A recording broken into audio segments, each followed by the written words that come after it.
a la porción de Mateo capítulo 13, versículo 47 al 52. Dice así: Asimismo, el reino de los cielos es semejante a una red que echada en el mar recoge de toda clase de peces, y una vez llena la sacan a la orilla y sentados recogen lo bueno en cestas y lo malo echan fuera. Así será al fin del siglo. Saldrán los ángeles y apartarán a los malos de entre los justos y los echarán en el horno de fuego. Allí será el lloro y el crujir de dientes. Jesús les dijo: ¿Habéis entendido todas estas cosas? Ellos respondieron: Sí, Señor. Él les dijo: Por eso todo escriba docto en el reino de los cielos es semejante a un padre de familia que saca de su tesoro cosas nuevas y cosas viejas. Vamos a orar. Señor, una vez más venimos ante ti para pedirte que tu palabra alimente tu iglesia, que tu palabra nos confronte, nos enseñe y nos corrija para poder salir transformados, renovados, alentados por tu Espíritu Santo y para que podamos ponerlo por toda buena obra. Obra en nuestra mente, obra en nuestros corazones, obra en nuestro espíritu, Señor, para que tú seas enaltecido en nuestras vidas y nosotros menguemos. Te lo pedimos, Señor, todo esto en el nombre de Jesús. Amén y amén. Bueno, si habrán prestado atención, cuando leímos estos versículos, podemos notar prácticamente una similitud casi exacta con la parábola del trigo y la cizaña. Inclusive podemos ver en el versículo 50 que las mismas palabras son aquí mencionadas.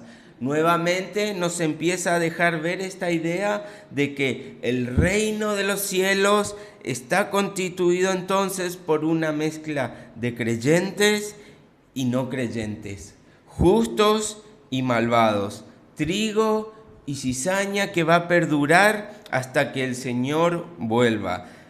Y allí es donde nos dicen que los ángeles recogerán la cosecha, allí es que nos decían que separarán el trigo de la cizaña y cada uno iría a parar al lugar que le corresponde, unos echados al fuego, otro a la gloria eterna de su Señor. Y así, si recordamos y si tenemos presentes estos versículos, vamos a poder encontrar más y más detalles que nos hablan de una similitud, porque son estas parábolas los ejemplos que Jesús iba tomando de la vida cotidiana de este pueblo, de estos hombres y mujeres, para dar y mostrar el mensaje que Él quería que ellos vieran y también para ocultar el mensaje de aquellos que no querían que entendiera. Pero ahora podemos decir que sí hay una diferencia y la podemos encontrar en donde el trigo y la cizaña enfatiza el destino eterno, donde nos habla que irán los buenos, los malos, la cizaña y el trigo, mientras en esta parábola solo nos hace referencia a dónde y el destino de los malvados. Entonces, el énfasis que podemos ver en estos versículos, en la línea temática de aquí, es la condenación a los incrédulos. MacArthur lo dice así: por una parte, el énfasis aquí es exclusivamente en el aspecto de la separación de los creyentes de los incrédulos, mientras que en la otra parábola el hincapié principal está en la coexistencia de ambos grupos. Entonces, la pregunta que deberíamos hacernos, si son tan similares, si reflejan prácticamente la misma idea, ¿por qué la repite? Si es prácticamente lo mismo, la idea es la misma, simplemente cambia el ángulo o lo que el Señor nos deja ver en cuanto a qué nos quiere mostrar, ¿por qué repite esta enseñanza? Y eso es lo que queremos responder hoy y eso es lo que nos va a dar la luz al estudiar estos versículos. Y como siempre vamos a comenzar a desglosar en el contexto de lo que aquí nos está diciendo para que podamos ver la respuesta a esta pregunta. Ahora pasamos de los campos, de los cultivos, de la agricultura a la pesca. Jesús entendía muy bien su público, Jesús entendía muy bien los ejemplos que debía usar y allí cuando estaba con la multitud, Él les hablaba de lo que podían ver. Allí los cultivos, allí el sembrado, allí el trigo y la cizaña. Ahora Él se había apartado de la multitud, estaba con sus discípulos y sabemos que muchos de ellos eran pescadores.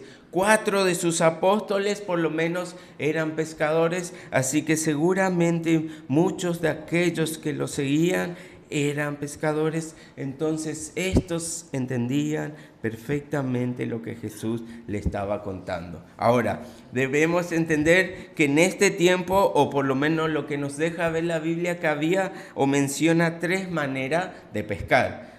La primera menciona una caña y anzuelo con la que Pedro sacó un pescado, de la cual sacó la moneda, el estatero, para pagar el impuesto que se le pedía. Allí vemos la primera manera de pesca. Luego podemos ver aquellos que pescan con redes, una red redonda donde el peso, la plomada está en las puntas, y esto lo hacían desde barcas, botes, canoas, iban buscando donde se encontraban los cardúmenes, la multitud de pescado, allí arrojaban esta red que se expandía, se empezaba a hundir y luego estiraban y esta se cerraba y allí sacaban los peces, lo que nosotros conocemos como pesca con mayón. Y esta pesca es la que podemos ver cuando Jesús llama a sus discípulos y les dice, echen al otro lado la red. Y ellos echan y allí no podían levantar la red de esta pesca milagrosa. Y por último, y la tercera, que es la que se está mencionando aquí, habla de una red que era muy grande, completamente grande. Algunas de ellas podían llegar a alcanzar 1 kilómetro cuadrado de red y con ella tenía en su parte inferior pesas que hacían que la red baje hasta lo profundo del río y en la superioridad de ella había maderas o balsas o algo que la haga flotar. Entonces, con esta red, entre 2 barcos o un barco y anclada a la orilla, iban barriendo o dragando todo el río, así hasta hacer un círculo, envolver todos los pescados y luego sacar todo este cardumen a la orilla del río. Esta iba atrapando todo a su paso. Esta iba rastrillando, barriendo todo el río, topándose y agarrando todo aquello que encuentre. Peces buenos, peces malos, peces comestibles, peces que no, basura que allí se encontraba, todo lo que había a su paso lo agarraba. Por eso luego podemos ver que dice que separaban lo bueno de lo malo. Esta nuevamente es una similitud. Allí los ángeles separando el trigo y la cizaña, aquí los ángeles separando lo malvado de los justos. Entonces aquí podemos ver que estos hombres que pescaban de esta manera se sentaban ahora en esta red y decían útil, no útil, para vender, para desechar, ganancia, basura. Y así separaban y reciclaban y hacían todo lo que mejor le parecía con todo esto. Aquellos, que son pescadores lo entenderán muy bien. Entonces, aquí comienza nuestro relato, en esta manera de pescar. Esta es la red celestial. Aquí está la red del reino de los cielos. Ella está barriendo por todo el mundo con todos los seres humanos y al momento oportuno, a la segunda venida de nuestro Señor Jesucristo, Al fin de los siglos será llevada a la orilla y por sus ángeles serán separados entre aquellos que son hijos y aquellos que son los enemigos, aquellos que son malvados y aquellos que son los justos. Entonces, lo primero que nos deja ver es que los hombres que están aquí, toda la humanidad que se mueve dentro de esta inmensa red, que es la voluntad del Señor, que es el reino del Señor, andan y piensan que andan como si estuvieran libres.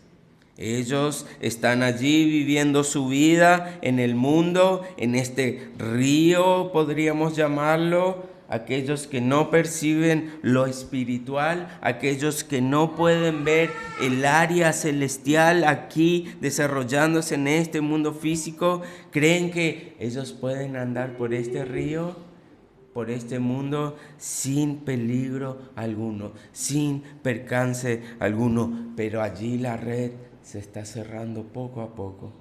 Allí la red está juntando todos los seres humanos. Allí la red llegará un día donde será cerrada y todos serán quitados y separados con los justos y los malvados, los que van a ir a la gloria del Señor y a su ira eterna.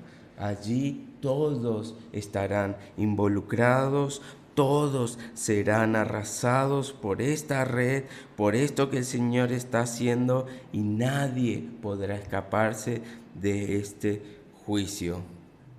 Pero allí están aquellos que no quieren aceptar el mensaje de salvación, aquellos que de vez en cuando sienten la red tocarles, sienten que se aproxima para encerrarlos y, por así decirlo, sorprendidos, quieren huir rápidamente pensando que han escapado o que están escapando sin darse cuenta que están completamente atrapados en esta red, porque todos aquellos estamos incluidos en el plan de Dios y nadie podrá burlar a nuestro Rey y soberano Dios. Todos caerán en esta red y todos serán juzgados por el Señor. Hechos 26, versículo 24 al 28. Fíjense, aquellos que piensan que pueden eludir al Señor. Diciendo él estas cosas en su defensa, Festo a gran voz dijo: «Estás loco, Pablo, las muchas letras te vuelven loco». Mas él dijo: «No estoy loco, excelentísimo Festo, sino que hablo palabras de verdad y de cordura. Pues el rey sabe estas cosas, delante de quien también hablo con toda confianza, porque no pienso que ignora nada de esto, pues no se ha hecho esto en algún rincón. ¿Crees, oh rey Agripa, a los profetas? Yo sé que crees». Entonces Agripa dijo a Pablo: «Por poco me persuades a ser cristianos». Allí está este rey que sentía la red, sentía el juicio del Señor, sentía el llamado del Señor, pero la esquivaba. Allí está este rey, como muchos otros, viendo la justicia de Dios, viendo el reino de Dios, pero pensando que pueden escapar de ellas y nadan hacia otro lado sin saber que ya están acorralados y aprisionados por esta red. La mayoría de estos individuos entonces no pueden percibir el reino, no pueden ver a Dios actuando en el mundo. Muchos de ellos dicen que el Señor fue como un relojero que dio cuerda al mundo, lo dejó y se olvidó de ella. Pero allí está el Señor con su red, atrapando a todo lo que Él creó, a todos los seres humanos de todos los tiempos, y allí Él dará el juicio justo para cada uno de ellos. Podrían tal vez conmoverse alguno de estos brevemente por la gracia del Evangelio, o tal vez se asustasen cuando oyesen el juicio de la ira de Dios, pero pronto vuelven a sus vidas, sus antiguas vidas, su misma manera de pensar y de vivir ajenos a las cosas de la autoridad, pero siguen envueltos en la misma red. Cuando el día del hombre aquí en la tierra haya acabado y Cristo regrese para establecer su reino aquí en la tierra, allí todos veremos el juicio del Señor. Allí nadie podrá aludir al Señor, todo ojo le verá, toda rodilla se postrará, pero algunos irán a la condena, otros a la gloria eterna.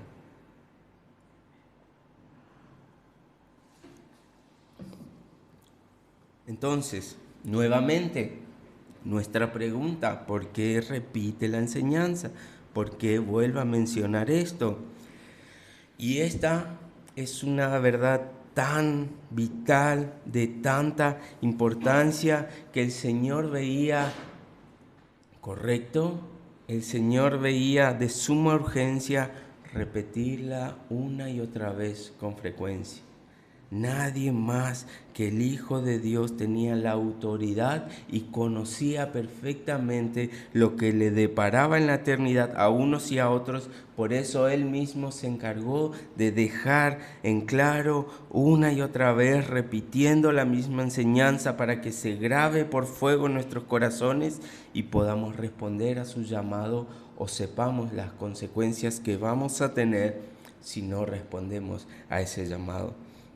Vez tras vez Jesús advierte a los hombres, aquellos que le estaban escuchando, sobre los horrores que acarrea el infierno y les suplica una y otra vez que no eviten su llamado, que no lo eviten a Él, que vengan a Él para poder ser libres y tener la salvación.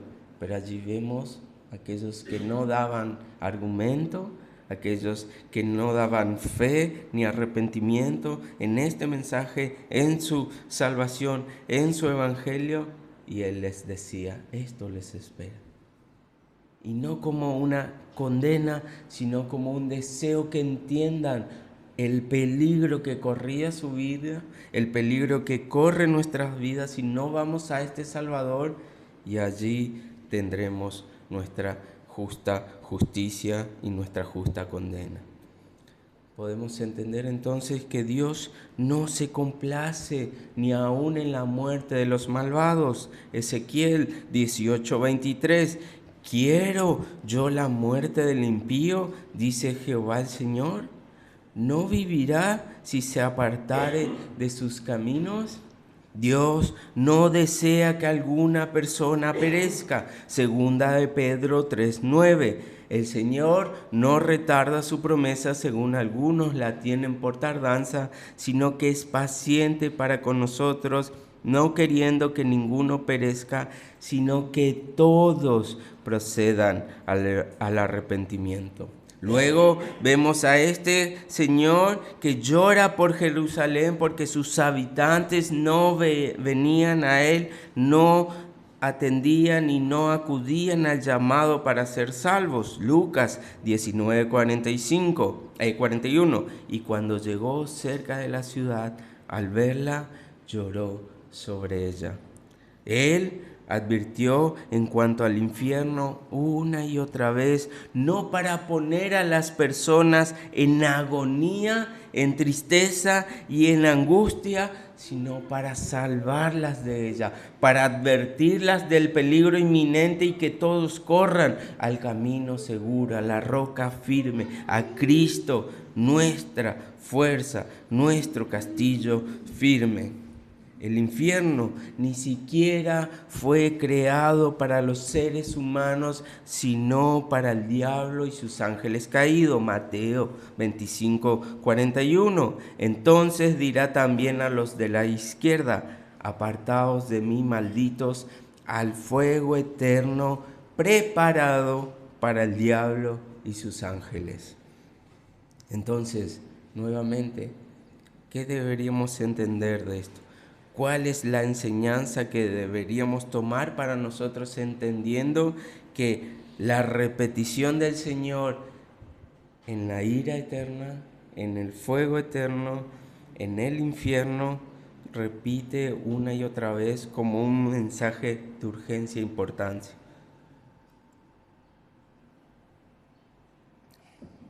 Podemos mencionar 4. Primero, podemos entender que los incrédulos serán juzgados. Todos aquellos que no respondan al mensaje de salvación del Evangelio serán juzgados. Mateo 11, 20 al 24. Entonces comenzó a reconvenir a las ciudades en las cuales había hecho muchos de sus milagros, porque no se habían arrepentido, diciendo: ay de ti, Corazín, ay de ti, Betsaida, porque si en Tiro y en Sidón se hubieran hecho los milagros que han sido hechos en vosotras, tiempo ha que se hubieran arrepentido en silicio y en ceniza. Por tanto os digo que en el día del juicio será más tolerable el castigo para Tiro y para Sidón que para vosotras. Y tú, Capernaum, que eres levantada hasta el cielo, hasta el Hades serás abatida. Porque si en Sodoma se hubieran hecho los milagros que han sido hechos en ti, habría permanecido hasta el día de hoy. Por tanto os digo que en el día del juicio, el día final, será más tolerable el castigo para la tierra de Sodoma que para ti. Allí están aquellos que escucharon el mensaje, que vieron las señales y no creyeron por decisión y dureza de su propio corazón. Mateo 12, 41 y 42. Los hombres de Nínive se levantarán en el juicio con esta generación y la condenarán, porque ellos se arrepintieron a la predicación de Jonás, y he aquí más que Jonás en este lugar. La reina del sur se levantará en el juicio con esta generación y la condenará, porque ella vino de los fines de la tierra para oír la sabiduría de Salomón, y aquí más que Salomón en este lugar. Ambos casos, en los dos ejemplos, en los dos pasajes que hemos leído, podemos ver entonces a personas malvadas, personas malas, personas que iban camino al infierno, a la ira eterna del Señor. Pero la diferencia está en que unos aceptaron el mensaje de salvación, se arrepintieron y creyeron en el único Dios que podía darle y regalarle la salvación. Los otros, que se creían justos, no aceptaron el mensaje, no se arrepintieron, por tanto la ira eterna del Señor iba a caer sobre ellos. Entonces, ¿cuál es la razón de la condenación de estas personas? No son sus pecados, si bien van a ser juzgados por ellos, sino es negarse una y otra vez sistemáticamente, arrepentirse escuchando el mensaje del Evangelio. Podemos entender que los pecados van a estar en ambos, todos somos pecadores, pero lo que cambia es que unos respondimos al mensaje de salvación y nuestros pecados fueron cubiertos por la sangre de Cristo, por eso no se nos va a condenar por ellos, y los otros, sus pecados los condenan, simplemente porque no se arrepintieron ni respondieron al mensaje de salvación. Ahora, debemos entender que todos estos van a ir al infierno, no porque el individuo tiene o no que elegir el infierno para ir allí. Ninguno que conozcamos tiene que decir: bueno, yo quiero ir al infierno, entonces los elijo y voy para allí. Solamente con que rechacen las afirmaciones de este Maestro, de Jesucristo, del Evangelio, o ni siquiera hagan algo en respuesta, se merecen el infierno. No es por lo que deseen, sino es por cómo respondan al mensaje de salvación. Responden en fe y en arrepentimiento, serán transformados. Si no responden a Él, o si responden en rechazo a Él, el infierno es el lugar donde van a parar. Ni siquiera deben anhelarlo. Allí están aquellos que piensan que el infierno es la continuidad de su fiesta. Allí están aquellos que creen que en el infierno tendrán lujuria eterna. Allí creerán que están en su eterno deseo de maldad.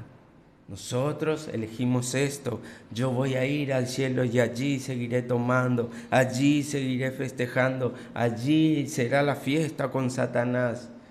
Y están muy confundidos pensando que es así, cuando nunca la Biblia nos habla de que siquiera Satanás reina el infierno, sino que es la ira de Dios y ese lugar está preparado para ellos, los demonios, y ahora todos aquellos que no responden al mensaje de salvación. Entonces, lo malvado de estas personas no es en sí lo que hagan, lo que dejen de hacer, sino que al no responder al llamado, su esencia sigue siendo la misma. Su naturaleza no ha sido transformada, su naturaleza no ha sido cambiada. Entonces, son malvados, son pecadores, no hay nada que cubra su pecado, no hay una justicia que caiga sobre ellos de la cual los libre de ser condenados. Entonces, solamente es el juicio eterno de Dios. Segundo, podemos entender que estos incrédulos van a ser separados de Dios. Mateo 7, 22 y 23. Muchos me dirán en aquel día: Señor, Señor, ¿no profetizamos en tu nombre? Y en tu nombre echamos fuera demonios, y en tu nombre hicimos muchos milagros. No es lo que hagan. Y entonces le declararé: nunca os conocí, apartaos de mí, hacedores de maldad. Y para aquellos que aceptaron el mensaje, Cristo sufrió la separación del Señor. Cristo sufrió las espaldas del Señor por amor a aquellos que iba a salvar. Y no que haya una separación en la relación de la Trinidad, esto es una blasfemia, esto es una herejía, sino que en cuanto a la condena que debían recibir, de recibir el castigo de Dios, siendo separados de la gloria de Dios, siendo separados de la comunión de la Trinidad, para sufrir la ira de Dios, eso es lo que Cristo sacó de nosotros, pagó por nosotros, para que ahora tengamos una comunión con Cristo, con el Espíritu Santo y con Dios Padre. No debemos pensar que en la cruz se separó Cristo del Señor. Jamás. Nunca hubo una ruptura en su relación, sí, en cuanto a que en la ira del Señor no va a haber la comunión que hoy podemos tener, acceder confiadamente al trono del Señor, porque el velo se ha rasgado y ahora tenemos libre acceso a su presencia, aquellos que somos sus hijos. Tercero, Jesús enseñó que los incrédulos serán echados al infierno, y esto es lo que veníamos mencionando, y este es el énfasis que nuevamente vuelve a poner Jesús aquí y en mucho más del Evangelio de Mateo. Y fíjense lo que decía un gran teólogo: Jesús habló más del infierno que cualquiera de los profetas o apóstoles, quizá porque la horrible verdad del infierno habría sido totalmente imposible de aceptar si el Hijo de Dios no la hubiera afirmado de manera tan categórica. Dicha doctrina tuvo un énfasis especial en la enseñanza de Jesús desde el principio hasta el fin de su ministerio terrenal. Él habló más del infierno que del amor. Más que todos los demás maestros combinados en la Biblia, Jesús advirtió a los hombres acerca del infierno, prometiendo que no escaparían quienes rechacen el misericordioso y amoroso ofrecimiento de la salvación que Él brinda. Primero, entonces, podemos ver que este infierno es un lugar de constante tormento, desdicha y dolor. Segundo, podemos entender que en el infierno participarán del tormento tanto físico como espiritual, tanto el cuerpo como el alma. Tercero, los tormentos del infierno serán experimentados en diversos grados. Allí estarán algunos que tal vez dijeron una mentirita, eran buenos hombres, se creían buenos, pero por esa mentirita sufrirán la ira eterna del Señor, porque no aceptaron el llamamiento de Cristo. Allí también estarán los grandes asesinos, aquellos de lo que la historia habla, sufriendo un mayor castigo, pero todos sufrirán el castigo eterno del Señor porque no han respondido a su mensaje de salvación. Y cuarto, el tormento del infierno será eterno. John Bunyan, o Juan Bunyan, el escritor del Progreso del Peregrino, dice esto: en el infierno no tendrás más compañía de almas condenadas junto con un innumerable conjunto de demonios a tu lado. Mientras estés en este mundo, la misma idea de que el diablo se te aparezca hace que la carne te tiemble y que el cabello se te pare en la cabeza. Sin embargo, ¿qué harás cuando no solamente la suposición de la aparición del diablo, sino la auténtica sociedad de todos los demonios del infierno estén contigo, aullando, rugiendo y chillando en tan espantosa manera que te desesperarás y terminarás loco de atar otra vez por la angustia y el tormento? Si después de 10,000 años llegaría un fin, habría consuelo. Pero he aquí tu desgracia, estarás allí para siempre. Cuando veas que estás entre una innumerable compañía de demonios que te aúllan, volverás a pensar esto: esta es mi porción por siempre. Cuando hayas estado en el infierno tantos miles de años, como tantas estrellas hay en el firmamento, gotas en el mar o granos de arena en la playa, sabrás que tienes que seguir allí para siempre. Oh, esta única palabra, siempre, cómo te atormentará el alma. Y 4, el incrédulo sufrirá un tormento indecible. Y allí están nuestros versículos. Si el destino es el infierno, allí será el lloro y el crujir de dientes. ¿Saben? Yo me imaginaba aquellas películas de terror donde personalmente tocan hasta lo más profundo de mi ser, cuando las personas están luchando por sus vidas, clavan sus uñas en el piso, son arrastradas y estas son arrancadas de sus manos. Eso me da. Y aquí dice que llorarán y sus dientes crujirán, de tal manera que allí se partirán, que allí habrá un dolor incesante, allí habrá un tormento y un agobio de una manera que no la podemos imaginar. Y esto simplemente es pequeño al lado de lo que nos espera si no respondemos al llamado de salvación. Un tormento tremendo del cual Cristo nos advierte una y otra vez. Sepas o no entonces de Cristo, serás echado al fuego eterno. Hayas escuchado no el evangelio, serás echado al infierno. Seas un gran y despiadado pecador, serás echado al infierno. Tal vez la condena será más leve o más grave, pero allí estarás por la eternidad si no aceptas el mensaje de la salvación y sigues a Cristo en fe y arrepentimiento. Pero nuevamente, no debemos pensar que este mensaje que estaba dando Jesús a sus discípulos, que después luego ellos iban a proclamar ante la multitud y nos iba a llegar a nosotros en su palabra, era un mensaje de odio. Hoy muy de moda esta frase, eso es un mensaje de odio.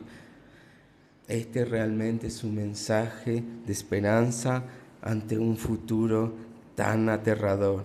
¿Sabemos que el infierno existe? Sí. ¿La condena allí será terrible? Sí. ¿El tormento será indecible? Sí. ¿No habrá quien esté allí y lo disfrute? Seguramente. Pero la única manera entonces que ahora el Señor nos libra de ella, de esta condena, es yendo a Cristo, es aceptando el mensaje de salvación, entregando nuestra vida a este Señor, al Rey del universo, al Señor de señores, al soberano sobre todas las cosas, porque allí está el mensaje de amor. Él entregó su vida en la cruz por vos, por mí, para que disfrutemos por la eternidad de su gloria y no vayamos al tormento eterno de su ira. Y aquí entonces podemos empezar a ver la conexión con los versículos anteriores. Primero, Jesús nos presenta el reino de los cielos como el tesoro más preciado que podemos encontrar. Jesús nos presenta las perlas preciosas que este mercader estaba buscando, y que algunos la van a buscar y la van a encontrar, y que otros no van a buscarla pero la van a encontrar.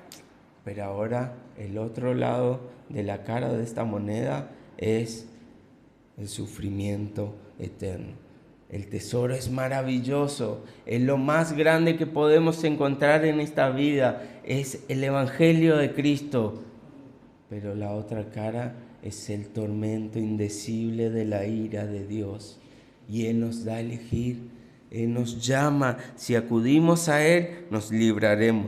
Pero si lo rechazamos, que seamos conscientes que vamos a recibir esta condena en el lloro y crujir de dientes. Y ahora, para lo que podemos decir con seguridad, bueno, he encontrado este tesoro invaluable, me he encontrado con Jesús, he encontrado la perla preciosa, he aceptado su llamado, he caminado en su voluntad, lo sigo, tengo fe y me arrepiento de mis pecados.